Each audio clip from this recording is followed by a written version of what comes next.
ನಮಸ್ಕಾರ. ಈ ನ್ಯೂಸ್ ಟಿವಿಯ ಸ್ಪೀಡ್ ನ್ಯೂಸ್ಗೆ ಸ್ವಾಗತ. ದೇಶ, ರಾಜ್ಯ ಹಾಗೂ ಸ್ಥಳೀಯ ವಿದ್ಯಮಾನಗಳ ಪಟಾಪಟ್ ಸುದ್ದಿ. ನೆಲಮಂಗಲದಲ್ಲಿ 6 ರಾಷ್ಟ್ರೀಯ ಪಕ್ಷಿ ನವಿಲುಗಳು ಸಾವನ್ನಪ್ಪಿದ್ದು ವಿಷ ಪ್ರಾಶನ ಮಾಡಿ ಕೊಂದಿರುವ ಶಂಕೆ ವ್ಯಕ್ತವಾಗಿದೆ. ಬೆಂಗಳೂರು ಗ್ರಾಮಾಂತರ ಜಿಲ್ಲೆಯ ನೆಲಮಂಗಲದಲ್ಲಿ ರಾಷ್ಟ್ರ ಪಕ್ಷಿ 6 ನವಿಲುಗಳು ಸಾವನ್ನಪ್ಪಿರುವಂತಹ ಘಟನೆ ನಡೆದಿದೆ. ಬಿಲಾಲ್ ನಗರದ ತೋಟದ ಶೆಡ್ ಬಳಿ ಒಂದೇ ಜಾಗದಲ್ಲಿ 6 ನವಿಲುಗಳ ಕಳೆಬರ ಪತ್ತೆಯಾಗಿದೆ. ನವಿಲುಗಳಿಗೆ ವಿಷ ಪ್ರಾಶನ ಮಾಡಿ ಕೊಂದಿರುವ ಶಂಕೆ ವ್ಯಕ್ತವಾಗಿದೆ. ನೆಲಮಂಗಲ ಅರಣ್ಯ ಇಲಾಖೆ ಸಿಬ್ಬಂದಿಗೆ ಸ್ಥಳೀಯರು ಮಾಹಿತಿ ನೀಡಿದ್ದಾರೆ. ಇನ್ನು ಸ್ಥಳಕ್ಕೆ ನೆಲಮಂಗಲ ಟೌನ್ ಠಾಣೆ ಪೊಲೀಸರು ಭೇಟಿ ನೀಡಿ ಪರಿಶೀಲನೆ ಮಾಡಿದ್ದಾರೆ.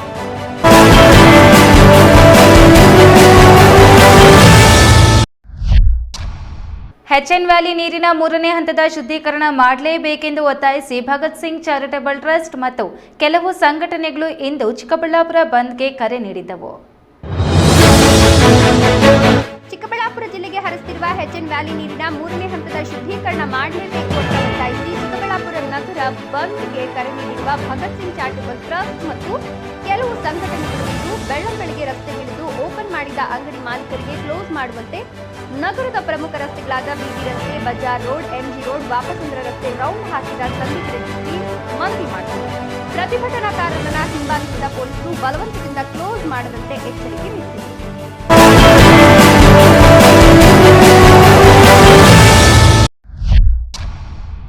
ಮಾನವರಹಿತ ರೈಲ್ವೆ ಕ್ರಾಸಿಂಗ್ ಬಳಿ ಕಾಲೇಜು ವಾಹನಕ್ಕೆ ಗೂಡ್ಸ್ ರೈಲು ಡಿಕ್ಕಿಯಾಗಿ 20ಕ್ಕೂ ಅಧಿಕ ವಿದ್ಯಾರ್ಥಿಗಳು ಗಂಭೀರವಾಗಿ ಗಾಯಗೊಂಡಿರುವ ಘಟನೆ ತಮಿಳುನಾಡಿನಲ್ಲಿ ಸಂಭವಿಸಿದೆ. ಗೂಡ್ಸ್ ರೈಲು ಎಂಜಿನಿಯರಿಂಗ್ ಕಾಲೇಜು ವಾಹನಕ್ಕೆ ಡಿಕ್ಕಿ ಹೊಡೆದ ಪರಿಣಾಮ 20ಕ್ಕೂ ಅಧಿಕ ವಿದ್ಯಾರ್ಥಿಗಳು ಗಂಭೀರವಾಗಿ ಗಾಯಗೊಂಡಿರುವ ಘಟನೆ ತಮಿಳುನಾಡಿನಲ್ಲಿ ನಡೆದಿದೆ. ಜಿಲ್ಲಾ ಸರ್ಕಾರಿ ಆಸ್ಪತ್ರೆಯಲ್ಲಿ ಚಿಕಿತ್ಸೆ ಪಡೆಯುತ್ತಿರುವ ಗಾಯಗೊಂಡ ವಿದ್ಯಾರ್ಥಿಗಳನ್ನ ದ್ರಾವಿಡ ಮುನ್ನೇತ್ರ ಕಳಗಂ ನಾಯಕ ಸೆಂಥಿಲ್ ಬಾಲಾಜಿ ಭೇಟಿ ನೀಡಿದ್ದಾರೆ. ನಂತರ ಮಾತನಾಡಿದ ಅವರು, ಶನಿವಾರ ಸಂಜೆ ಈ ಪ್ರದೇಶದ ವೀರರಕ್ಕಿಯಂ ಮತ್ತು ಪಾಲಾಯಂ ನಡುವಿನ ಮಾನವರಹಿತ ರೈಲ್ವೆ ಕ್ರಾಸಿಂಗ್ ಮೂಲಕ ಬಸ್ ಚಲಿಸುತ್ತಿದ್ದಾಗ ಅಪಘಾತ ಸಂಭವಿಸಿದೆ ಎಂದಿದ್ದಾರೆ.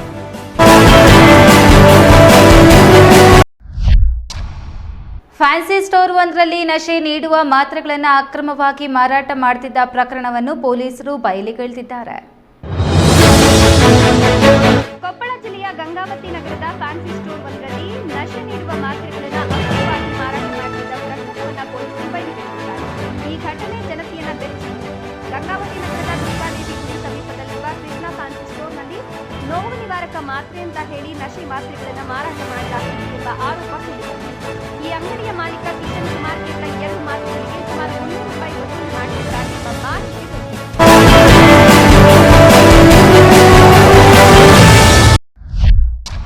ಚಳ್ಳಕೆರೆ ತಾಲೂಕಿನ ಹೆಗ್ಗೆರೆ ಗ್ರಾಮದ ಸಮೀಪ ರಾಷ್ಟ್ರೀಯ ಹೆದ್ದಾರಿಯಲ್ಲಿ ಕಾರು ಮತ್ತು ಲಾರಿಯ ನಡುವೆ ಭೀಕರ ಡಿಕ್ಕಿ ಸಂಭವಿಸಿ 3 ರಿಸರ್ವ್ ಇನ್ಸ್ಪೆಕ್ಟರ್ಗಳು ಸ್ಥಳದಲ್ಲೇ ಸಾವನ್ನಪ್ಪಿರುವ ಘಟನೆ ಜರುಗಿದೆ. ಜಿಲ್ಲೆಯಲ್ಲಿ ಭೀಕರ ರಸ್ತೆ ಅಪಘಾತ ಸಂಭವಿಸಿ 3 ರಿಸರ್ವ್ ಸಬ್ ಇನ್ಸ್ಪೆಕ್ಟರ್ಗಳು ಸ್ಥಳದಲ್ಲಿ ಮೃತಪಟ್ಟ ಘಟನೆ ನಡೆದಿದೆ. ಚಿತ್ರದುರ್ಗ ಜಿಲ್ಲೆಯ ಚಳ್ಳಕೆರೆ ತಾಲೂಕಿನ ಹೆಗ್ಗೆರೆ ಗ್ರಾಮದ ಸಮೀಪ ರಾಷ್ಟ್ರೀಯ ಹೆದ್ದಾರಿ 150ರಲ್ಲಿ ಕಾರು ಮತ್ತು ಲಾರಿಯ ನಡುವೆ ಭೀಕರ ಡಿಕ್ಕಿ ಸಂಭವಿಸಿದೆ. ಈ ದುರ್ಘಟನೆಯಲ್ಲಿ ಕಾರಿನಲ್ಲಿ ಪ್ರಯಾಣಿಸಿದ್ದ 3 ರಿಸರ್ವ್ ಸಬ್ ಇನ್ಸ್ಪೆಕ್ಟರ್ ಸ್ಥಳದಲ್ಲಿ ದುರ್ಮರಣ ಹೊಂದಿದ್ದಾರೆ.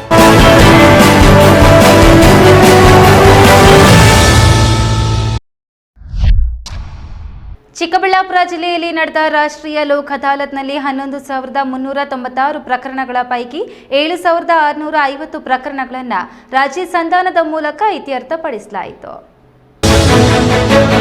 ಚಿಕ್ಕಬಳ್ಳಾಪುರ ಜಿಲ್ಲೆಯಲ್ಲಿ ನಡೆದ ರಾಷ್ಟ್ರೀಯ ಲೋಕ ಅದಾಲತ್ನಲ್ಲಿ 11,396 ಪ್ರಕರಣಗಳ ಪೈಕಿ 7,650 ಪ್ರಕರಣಗಳನ್ನು ರಾಜಿ ಸಂಧಾನದ ಮೂಲಕ ಇತ್ಯರ್ಥಪಡಿಸಲಾಯಿತು. ಈ ವೇಳೆ ಒಟ್ಟು 22,27,70,598 ರೂಪಾಯಿ ಪರಿಹಾರ ಮೊತ್ತ ನೀಡಲಾಗಿದೆ. ವಿಚ್ಛೇದನಕ್ಕೆ ಅರ್ಜಿ ಸಲ್ಲಿಸಿದ್ದ 14 ದಂಪತಿಗಳನ್ನು ಮನವೊಲಿಸಿ ಮರು ಹೊಂದಾಣಿಕೆ ಮಾಡಲಾಗಿದೆ ಅಂತ ಜಿಲ್ಲಾ ಪಂಚಾಯತ್ ರಾಮಲಿಂಗೇಗೌಡ ತಿಳಿಸಿದರು. ವಿವಿಧ ಸಿವಿಲ್ ಬ್ಯಾಂಕ್ ಸಾಲ, ರಸ್ತೆ ನಿಯಮ ಉಲ್ಲಂಘನೆ ಸೇರಿದಂತೆ ಹಲವು ಪ್ರಕರಣಗಳನ್ನು ಲೋಕ ಅದಾಲತ್ನಲ್ಲಿ ರಾಜಿ ಮೂಲಕ ಇತ್ಯರ್ಥಪಡಿಸಲಾಯಿತು.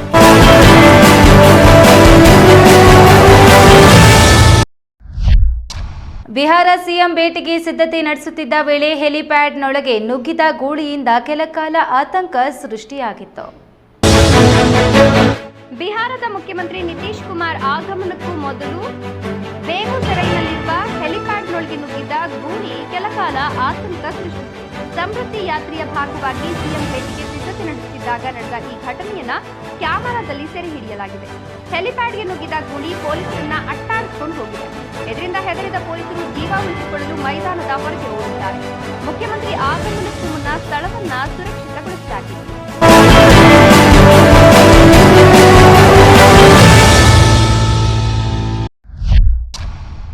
ನಾಯಿ ಕಡಿತದ ಬಗ್ಗೆ ಅರಿವು ಇಲ್ಲದ ಕಾರಣ ದೆವ್ವವೇನೋ ಮೆಟ್ಟಿಕೊಂಡಿರಬೇಕೆಂದು ಬಾಲಕನ ಪೋಷಕರು ವಿವಿಧ ದೇವಸ್ಥಾನಗಳಿಗೆ ಸುತ್ತುತ್ತಲೇ ಇದ್ದು ಎಷ್ಟೋ ದಿನಗಳ ಬಳಿಕ ಇದು ರೇಬೀಸ್ ಎಂದು ಅರಿವಾಗಿದೆ. ಸದ್ಯ ಬಾಲಕನ ಸ್ಥಿತಿ ಗಂಭೀರವಾಗಿದೆ. ನಾಯಿ ಕಡಿತದಿಂದ ಬಾಲಕನಿಗೆ ರೇಬೀಸ್ ಬಂದಿದೆ. ಆದರೆ ಕುಟುಂಬಕ್ಕೆ ಇದರ ಅರಿವು ಇಲ್ಲದ ಕಾರಣ ದೆವ್ವವೇನೋ ಮೆಟ್ಟಿಕೊಂಡಿರಬೇಕು ಅಂತ ವಿವಿಧ ದೇವಸ್ಥಾನಗಳಿಗೆ ಸುತ್ತುತ್ತಲೇ ಇದೆ. ಎಷ್ಟೋ ದಿನಗಳ ಬಳಿಕ ಇದು ರೇಬೀಸ್ ಅಂತ ಅರಿವಾಗಿದೆ. ವೈದ್ಯರು ಈಗ ಬಾಲಕನ ಚಿಕಿತ್ಸೆಗಾಗಿ ಉನ್ನತ ವೈದ್ಯಕೀಯ ಕೇಂದ್ರಕ್ಕೆ ತೆರಳುವಂತೆ ಸೂಚಿಸಿದ್ದಾರೆ. ಈ ಘಟನೆ ಮುರ್ಜಾಪುರದಲ್ಲಿ ನಡೆದಿದೆ. ಮಕ್ಕಳಿಗೂ ಕೂಡ ರೇಬೀಸ್ ಬಗ್ಗೆ ಅರಿವು ಕೆಲಸವಾಗಿದ್ದು ಒಂದೊಮ್ಮೆ ನಾಯಿ ಕಚ್ಚಿದ್ರೆ ಆ ಬಗ್ಗೆ ಆತ ಮನೆಯಲ್ಲಿ ಹೇಳಿಕೊಂಡಿದ್ರೆ ಇಂಥ ಪರಿಸ್ಥಿತಿ ಬರ್ತಿತ್ತು. ಇದೀಗ ಆತನ ಸ್ಥಿತಿ ನಿಜಕ್ಕೂ ಗಂಭೀರವಾಗಿದೆ.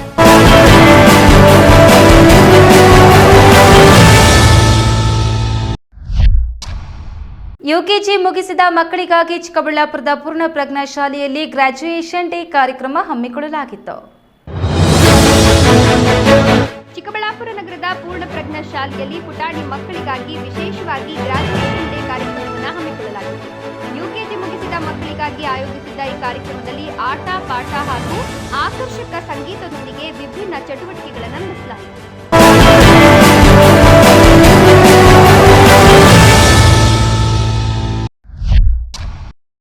ಕಾರು ಚಲಾಯಿಸುತ್ತಿದ್ದ ವೇಳೆ ಪಕ್ಕದಲ್ಲಿ ಸಾಗ್ತಿದ್ದ ಲಾರಿ ಉರುಳಿ ಬಿದ್ದಿದ್ದು. ಈ ವೇಳೆ ಭಾರೀ ತೂಕದ ಮರದ ಸಿಗಿದ ಕಟ್ಟಿಗೆಯ ಕಟ್ಟುಗಳು ಕಾರಿನ ಮೇಲೆ ಬಿದ್ದಿದೆ.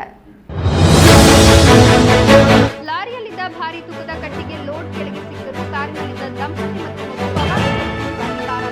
ಶನಿವಾರ ರಾತ್ರಿ ಚಿಕ್ಕಮಗಳೂರು ನಗರದ ಹೊರವಲಯದ ಲಕ್ಷ್ಯ ಕ್ರಾಸ್ ಬಳಿ ಕಾರು ಚಲಿಸಿದ ವೇಳೆ ಪಕ್ಕದಲ್ಲಿ ಸಾಗ್ತಿದ್ದ ಲಾರಿ ಉರುಳಿಸಿದ್ದು. ಈ ವೇಳೆ ಭಾರೀ ತೂಕದ ಮರದ ಸಿಗಿದ ಕಟ್ಟಿಗೆಯ ಕಟ್ಟುಗಳು ಕಾರಿನ ಮೇಲೆ ಬಿದ್ದಿದೆ. ಕಾರಿನಲ್ಲಿದ್ದ ದಂಪತಿ ಮತ್ತು ಸ್ಥಳೀಯರ ಸಹಾಯದಿಂದ ಪವಾಡ ಪರಿಸ್ಥಿತಿ ಎಂಬಂತೆ ಪಾರಾಗಿದ್ದಾರೆ. ಘಟನೆ ನಡೆದ ಬಳಿಕ ಕೆಲಕಾಲ ಟ್ರಾಫಿಕ್ ಜಾಮ್ ಉಂಟಾಗಿ ರಾಷ್ಟ್ರೀಯ ಹೆದ್ದಾರಿಯಲ್ಲಿ ನೂರಾರು ವಾಹನಗಳು ಸಾಲಾಗಿ ನಿಲ್ಲಬೇಕಾದ ಅನಿವಾರ್ಯತೆ.